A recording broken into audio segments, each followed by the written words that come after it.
क्या आप कभी सोचते हैं कि जीवन में सच्चा सुख क्या है? क्या आप कभी सोचते हैं कि मृत्यु से कैसे निडर होकर जीना चाहिए? आज मैं आपको एक ऐसी कहानी सुनाने जा रहा हूं जो आपको इन प्रश्नों का उत्तर देगी। आइए कहानी शुरू करते हैं। इससे पहले कि आप इस कहानी में खो जाइए, अभी इस चैनल को सब्सक्राइब कर लें। एक बार की बात है, एक नौजवान युवक बुद्ध के पास आता है और उनसे कहता है कि हे बुद्ध, क्या आप मेरे एक सवाल का जवाब देंगे? बुद्ध ने मुस्कुराते हुए कहा कि पूछो, क्या पूछना है? इसके बाद उस युवक ने कहा कि हे बुद्ध, मेरी उम्र अभी बहुत ज्यादा नहीं है, लेकिन मैं बहुत परेशान रहता हूं, बहुत दुखी रहता हूं। मैं आपसे यह जानना चाहता हूं कि मेरे जीवन में अभी से इतनी दुख है तो मेरी जिंदगी तो अभी बहुत बाकी है। क्या मेरे जीवन में दुख बढ़ते ही रहेंगे कि इन दुखों से छुटकारा पाने का कोई रास्ता नहीं है? यह सुनकर बुद्ध कहते हैं कि कहां है तुम्हारे दुख, मुझे तो दिखाई नहीं दे रहे। यह सुनकर वह युवक कहता है कि यह बुद्ध दुख तो मेरे अंदर है, मेरे भीतर है, वह आपको कैसे दिखाई देंगे? यह सुनकर बुद्ध उसी वक्त से पूछते हैं कि क्या तुम्हें अपने दुख दिखाई देते हैं? वो युवक कहता है कि यहां बुद्ध मैं अपने दुखों को भली भांति देख कर रहा हूं। तब बुद्ध ने पूछा कि दुखों का मूल क्या है? बुद्ध में और उस युवक में चर्चा चल ही रही होती है कि तभी एक भिक्षु दौड़कर वहां पर आता है। वह भिक्षु तथागत बुद्ध के कान में कुछ कहता है। इसके बाद बुद्ध उसी वक्त से कहते हैं कि चलो आज मैं तुम्हें जीवन का सत्य दिखाने के लिए एक जगह पर लेकर चलता हूं। वहां पर तुम्हें कुछ भी नहीं बोलना है, चुपचाप सारी बातें सुनते रहना है। इसके बाद तुम्हें अपने सारे प्रश्नों के उत्तर खुद ही मिल जाएंगे। यह कहकर वह युवक गौतम बुद्ध के पीछे पीछे चलने लगता है। कुछ दूर मिलने के बाद गौतम बुद्ध एक घर में प्रवेश करते हैं। घर में प्रवेश करने के बाद वो युवक और तथागत बुद्ध देखते हैं कि वहां पर बहुत सारे लोग खड़े हैं और बीच में चारपाई पर एक वृद्ध आदमी लेटा हुआ है। बुद्ध को देखते ही सभी लोगों ने उनके लिए रास्ते बनाई और बुद्ध उस आदमी के पास वहीं उसके चारपाई पर जाकर बैठ जाते हैं। वो युवक भी पास में ही बैठ जाता है। इसके बाद वृद्ध आदमी जो चारपाई पर लेटा हुआ था कहना शुरू करता है कि हे बुद्ध, मैं नहीं जानता कि मेरे जीवन में कितनी सांसें और बचे हैं। पता नहीं किस वक्त मुझे भगवान के घर से बुलावा जाए।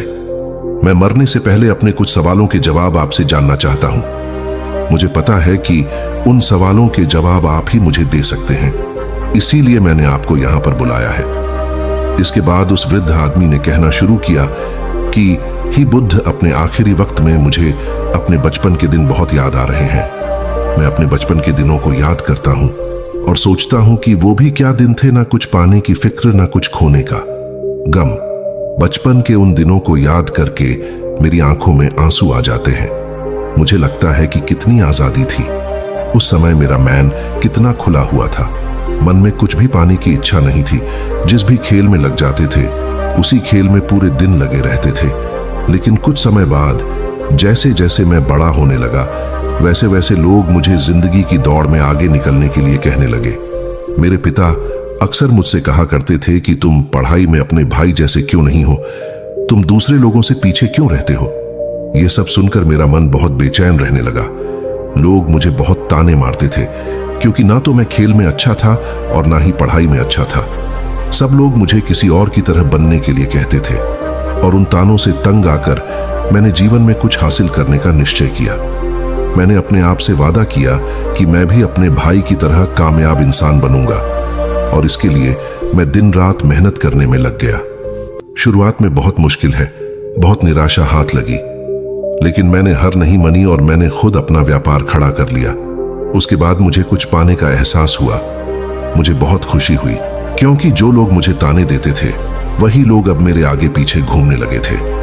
कुछ वक्त बाद एक रईस बेटी के साथ मेरी शादी हो गई और उसके बाद मुझे लग रहा था जैसे मेरा जीवन स्वर्ग बन गया हो। कुछ साल बाद मुझे 2 बेटे प्राप्त हुए। दोनों बहुत ही सुंदर और हर्ष थे। अब मेरा मन मेरे बच्चों के लिए कुछ करने को उत्सुक हो गया। मैं और भी ज्यादा धन कमाने में लग गया और जल्द ही मैं अपने नगर का सबसे बड़ा व्यापारी बन गया। सब कुछ अच्छा चल रहा था, लेकिन अनहोनी को कौन टाल सकता है। एक दिन अचानक मेरी पत्नी मुझे छोड़कर चल गई। इससे मुझे बहुत गहरा सदमा पहुंचा। मैं कई दिनों तक अपने घर से बाहर नहीं निकला। मेरे बेटे मुझे हिम्मत दे देते कि पिताजी माताजी तो नहीं रही और जो हो चुका वो वापस नहीं आ सकता, लेकिन हम दोनों भाई आपका हमेशा साथ देंगे, आपकी हमेशा सेवा करेंगे। आपको किसी बात की कोई चिंता करने की आवश्यकता नहीं है। और धीरे धीरे मैंने भी अपने मन को समझा लिया कि अब तो मुझे अपने प्रिया पत्नी के बिना ही जीना पड़ेगा। इसीलिए मैंने अपना मन अपने बेटों के साथ जोड़ लिया। उनकी खुशी में ही मुझे खुशी होती थी, उनके दुख में ही मुझे दुख होता था। इसके बाद मैंने कहा कि ही बुद्ध जीवन चक्र में अक्सर मुझे महसूस होता था कि आखिर जीवन क्या है, जीवन को उसके गहराइयों में कैसे जाना जाए, ये कैसे जाना जाए कि मैं कौन हूं और मैं इस दुनिया में क्या करने के लिए आया हूं। ऐसे तमाम सवाल मेरे मन में उठते रहते थे और मुझे आपके बारे में भी पता चला कि बुद्ध ऐसी ध्यान की प्रणालियों बताते हैं जिससे जीवन का मतलब समझा जा सकता है। लेकिन मैं हमेशा सोचता रहता था कि पहले मैं अपने जीवन से दुखों और परेशानियों को दूर कर देता हूं, उसके बाद ध्यान में मैं अपना पूरा मन लगाऊंगा। और यही सोच सोच कर मैं कभी ध्यान नहीं कर पाता था। धीरे धीरे वक्त भी तरह और आखिर में उम्र ढलने के बाद में बीमार पड़ गया। वैसे मेरे जीवन में कोई कमी नहीं रही। मेरे बेटों ने मेरा अच्छा साथ दिया, मैंने जीवन में बहुत कुछ हासिल भी किया। लेकिन अब मैं अपने जीवन में अगर पीछे मुड़कर देखता हूं तो मुझे एहसास होता है कि मेरे बचपन के दिन ही सबसे प्यारे दिन थे। तब उस आदमी ने बुद्ध से पूछा, मैं चंद मिनट का मेहमान हूं, ये मैं जानता हूं, लेकिन क्या कुछ ऐसा सूत्र मुझे बता सकते हैं जिससे कि मैं सुकून से मर सकूं, मेरे मन के सारे सवाल जवाब शांत हो जाएं और मैं जीवन का असली मतलब समझकर मर सकूं। यह सुनकर बुद्ध ने कहा कि हर इंसान को बचपन के दिन प्रिय क्यों होते हैं, क्योंकि उस समय उसे कोई भी चिंता ही नहीं रहती, वो आजाद होता है, उसके मन में कोई लालसा नहीं होती, जिस काम में भी लग जाता है उसी में मग्न हो जाता है। लेकिन जैसे जैसे इंसान की आयु बढ़ाने लगती है वैसे वैसे उसकी इच्छाएं, उसकी कामनाएं दिन ब दिन बढ़ती जाती हैं। और इसीलिए अक्सर इंसान भविष्य की तैयारी में लगा रहता है या फिर अतीत के बारे में सोचता रहता है और वह वर्तमान में जीना भूल जाता है। और वहीं अगर हम किसी छोटे बच्चे को देखें तो उसके लिए कोई भविष्य या कोई अतीत नहीं होता, उसके लिए बस वर्तमान होता है और इसीलिए वो वर्तमान में पूरा आनंदित होकर रहता है। तुमने अपना पूरा जीवन अपनी कामयाबियों, अपने बेटों, अपनी पत्नी और अपने भविष्य की योजनाओं में ही बिता दिया और तुम हमेशा यही सोचते रहे कि पहले मैं अपने जीवन को व्यवस्थित कर लेता हूं और उसके बाद सत्य की खोज करूंगा, उसके बाद ध्यान करूंगा। लेकिन हम यह भूल जाते हैं कि कल कभी नहीं आता, भविष्य की योजनाएं कभी पूरी नहीं होती। जब एक योजना पूरी होती है तो हमारा मन दूसरी योजनाएं बना लेता है और इस प्रकार जीवन चक्र चलता रहता है। और अब आखिरी समय में जब मृत्यु तुम्हारी सैया पर लेटी हुई है तो तुम्हें एहसास हो रहा है कि मैंने जीवन में कुछ भी हासिल नहीं किया। अब तुम्हें लग रहा है कि जो भी तुमने किया उसमें से तुम एक सुई भी अपने साथ नहीं ले जा सकते। अगर यही बात तुम उसे वक्त समझ लेते, मृत्यु कभी निश्चित होकर नहीं आती, वो तो कभी भी आ सकती है। अगर ये बात उसे वक्त तुम्हारा मन समझ लेता तो तुम उसी वक्त ध्यान और सत्य की खोज में लग जाते। तुम कोई ऐसी चीज खोजने की कोशिश करते जो तुम्हारे साथ जा सके, जो तुम्हें परिपूर्णता से मरने का मार्ग दिखा सके। उसे वृद्ध आदमी ने हाथ जोड़कर बुद्ध से कहा कि बुद्ध, यह तो मैं जानता हूं कि मुझसे गलतियां हुई हैं, मैंने अपने जीवन को सार्थक रूप से जिया ही नहीं और इस बात का मुझे बहुत गहरे में एहसास हो चुका है। लेकिन मैं आपसे फिर से वही सूत्र जानना चाहता हूं कि क्या मैं अभी परिपूर्ण था के साथ नहीं मर सकता? क्या मुझे अभी सत्य की कोई झलक नहीं मिल सकती? यह सुनकर बुद्ध ने उसे आदमी का बहुत सहलाते हुए कहा कि अब तो एक ही सूत्र समझने लायक रह जाता है और वो सूत्र ये है कि तुमने जीवन में जो कुछ भी पाया या जो कुछ भी खोया वो सब यहीं पर छोड़कर चले जाओ, उसे अपने मन के साथ जोड़कर मत ले जाओ। अपने मन में यह भाव पैदा करो कि तुमने अपने जीवन से बहुत कुछ सीख लिया और वास्तविकता में तुमने अपने जीवन में बहुत प्रगति की है, क्योंकि तुमने यह जान लिया है कि जीवन में कुछ भी सार्थक नहीं है और यह जानना भी बहुत बड़ी उपलब्धि होती है। लोग जीवन भर जीते जीते मर जाते हैं लेकिन उन्हें जीवन की निरर्थकता का कोई पता नहीं चलता।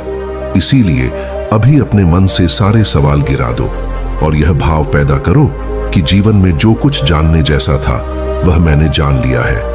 और अब जीवन में कुछ भी जानने जैसा नहीं बचा है। जब तुम इस बोध से भर जाओगे तो तुम बिल्कुल खाली होकर मृत्यु को प्राप्त हो जाओगे।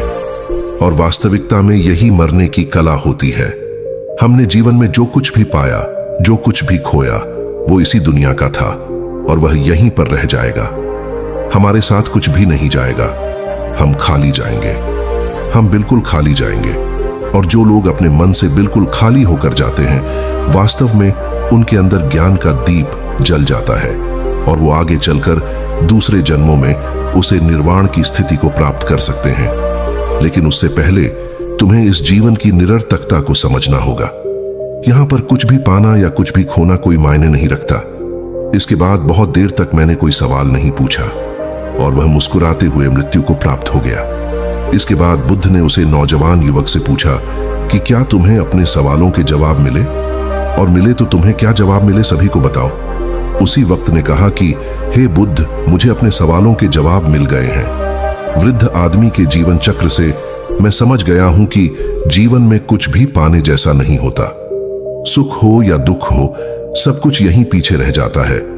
और अगर हम इसी चक्कर में फंसे रह जाएंगे तो हम सत्य को कभी नहीं जान पाएंगे।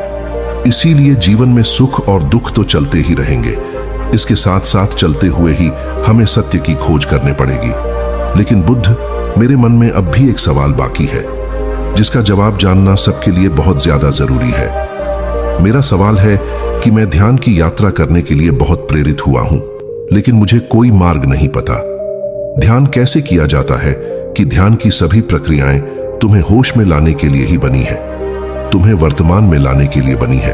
अगर तुम किसी भी कम को पूरी उपस्थित के साथ, पूरे एकाग्र भाव से अपने आप को पूरा इकट्ठा करके कर सकते हो तो तुम ध्यान में ही होते हो।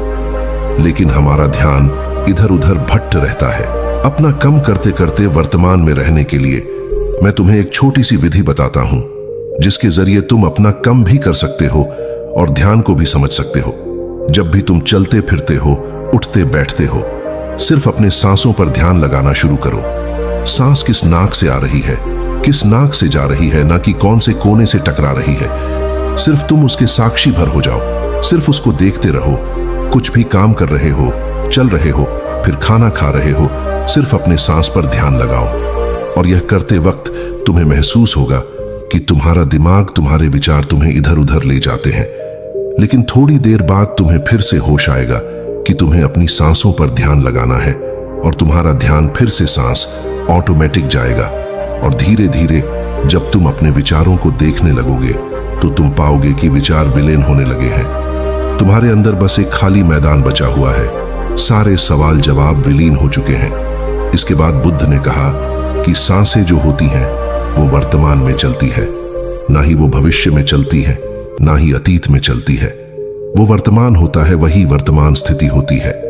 और जब तुम अपनी सांसों से जुड़ जाते हो तो तुम वर्तमान में ध्यान लगाना सीख जाते हो, क्योंकि सांसें जिन पर तुम ध्यान लगा रहे हो वो वर्तमान में चल रही होती है। इसके बाद धीरे धीरे कदम दर कदम तुम्हें ध्यान का खुद ही एहसास होने लगेगा। फिर तुम जो भी कम करोगे उसमें तुम्हारा पूरा चित्त लगा होगा। तो शुरुआत वहीं से करो जहां पर तुम हो, यहीं से अभी से अपनी सांसों को पकड़ना शुरू कर दो। तो दोस्तों, कैसी लगी आपको यह कहानी? कमेंट सेक्शन में जरूर बताना, और अच्छी लगी तो इस चैनल को सब्सक्राइब करना मत भूलना। तो मिलते हैं अगले कहानी में, तब तक के लिए अपना ख्याल रखें।